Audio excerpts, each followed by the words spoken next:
नन्ही नैना अपनी 3 सहेलियों के साथ गांव की नदी के किनारे लगोरी खेल रही थी।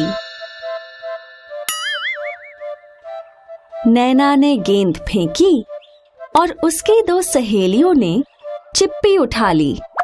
नैना जब उन दोनों के पीछे दौड़ रही थी, तभी उसका ध्यान 2 व्यापारियों पे गया जो चांदी के जेवर लेकर नदी के उसी गांव की ओर आ रहे थे।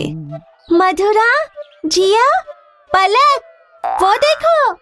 अरे वाह, कितने खूबसूरत जेवर। मैं तो माँ से बोल के कंगन लूंगी। मैं भी, और मैं भी। नैना उदास हो गई। क्या तुम्हें कंगन नहीं चाहिए? मुझे भी कंगन चाहिए, पर दादी के पास पैसे नहीं होंगे। नैना, तुम दादी से बोल के तो देखो। दादी तो मेरे पापा से भी बड़ी हैं, उनके पास तो पैसे होंगे ही। क्या तुम्हें सच में ऐसा लगता है? तुम मेरी बात सुनो, घर जाओ और दादी से बोलो। वो ना माने तो हट करना। आखिर तुम्हारा रोना धोना देखकर वो तुम्हें भी कंगन दिला ही देंगी। ठीक है, अभी घर जाके दादी से बात करती हूँ। नैना वहाँ से दौड़ते हुए निकली।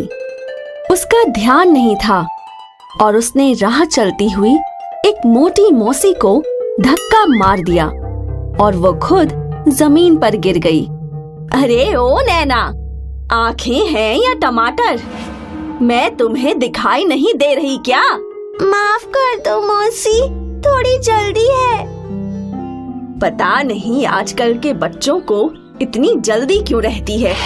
नैना हांफते हुए अपने घर पहुंची। दादी, दादी। क्या हुआ नैना? वो गांव में जेवर बेचने वाले व्यापारी आए हैं। वो तो हर साल आते हैं, इसमें कौन सी नई बात है? मुझे भी कंगन चाहिए। नैना, तुम्हें तो पता है कि हमारे पास इतने पैसे नहीं हैं। लेकिन मेरी सारी सहेलियां कंगन लेने वाली हैं। मुझे नहीं पता, मुझे भी कंगन चाहिए। दादी, मुझे कंगन चाहिए।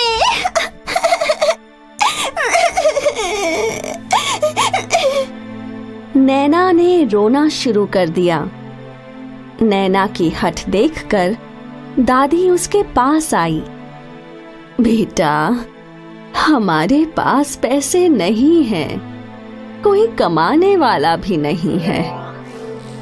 अगली साल थोड़े थोड़े पैसे इकट्ठे करके अपनी राजकुमारी के लिए उसका मनपसंद कंगन ले लूंगी। नहीं दादी, मुझे कंगन चाहिए।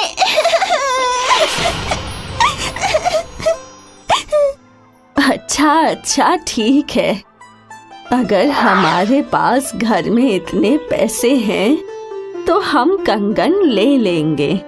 चांदी के जेवर के व्यापारी गांव में अलग अलग घूमकर जेवर बेचने लगे। भुवन गांव में घूमते हुए ग्राहकों को बुला रहा था। चांदी के जेवर ले लो, चमकते कंगन ले लो, चमकती नथनी ले लो। और दूसरा व्यापारी जीवन जेवर बेचने मधुरा के घर आया, जहां मधुरा की दादी ने मधुरा के लिए एक चांदी का कंगन खरीद लिया। शुक्रिया दादी। और वहां नैना व्यापारियों की राह तकते हुए दरवाजे पर ही खड़ी थी। उसे भुवन आता हुआ दिखा। चांदी के जेवर ले लो, चमकते कंगन ले लो, चमकती नथनी ले लो। ओ काका, यहाँ आइए, मुझे कंगन चाहिए।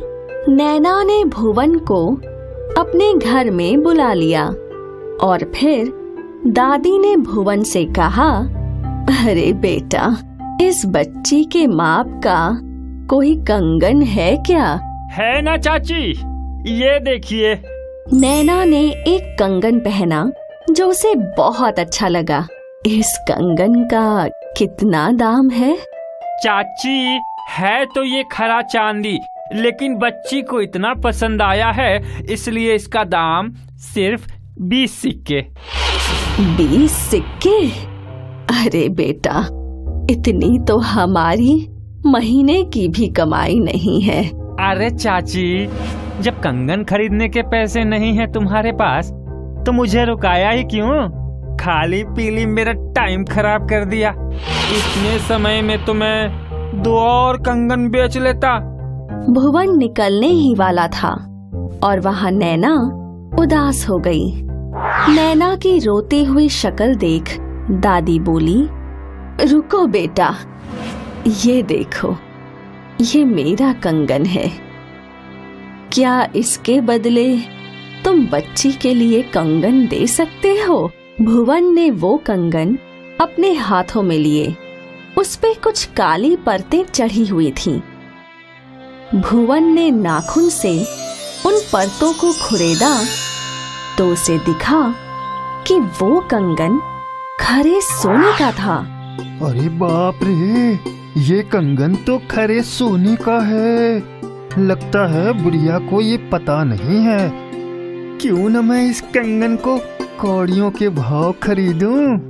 ये तो बिल्कुल व्यर्थ है, ये बिल्कुल काला हो चुका है।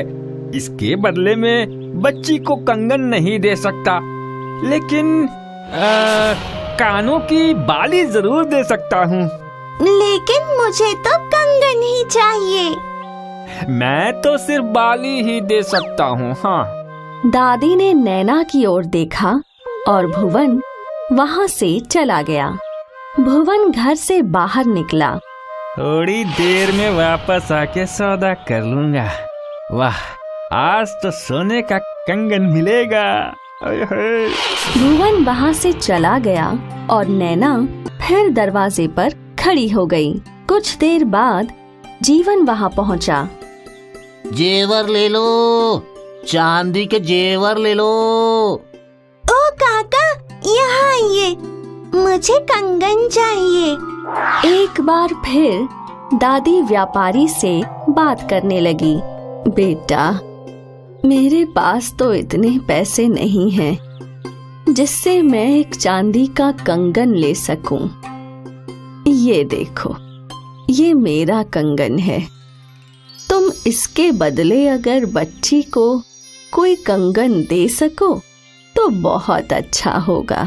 जीवन ने वो कंगन देखा और उसे खरीदी हुई जगह पर खरा सोना दिखा। मौसी, मौसी, ये तो खरा सोना है। तो क्या आप इसके बदले मुझे कंगन देंगे? इसके बदले तो मैं तुम्हें ये सब दे सकता हूँ। ठीक है बेटा, तुम्हें जो उचित लगे वो मुझे इस कंगन के बदले दे दो। जीवन ने दादी को 100 सिक्के और सारे जेवर दे दिए। नैना की खुशी का तो ठिकाना ही नहीं रहा। वो खुशी से कूदने लगी। जीवन वहाँ से चला गया। जीवन खुशी खुशी नाव में बैठा और नदी पार करने लगा। तभी भुवन नैना के घर आया। बेईमान व्यापारी, तुमने मुझे ठगना चाहा। वो तो भला हो उस दूसरे व्यापारी का जिसने मुझे सच बताया कि मेरा कंगन खरा सोना था। भुवन वहाँ से नदी की ओर दौड़ने लगा। भुवन नदी के पास पहुँचा और उसने जीवन को नाव में देखा।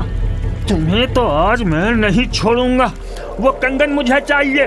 भुवन भागता हुआ फिसल गया और वो नदी में जा गिरा।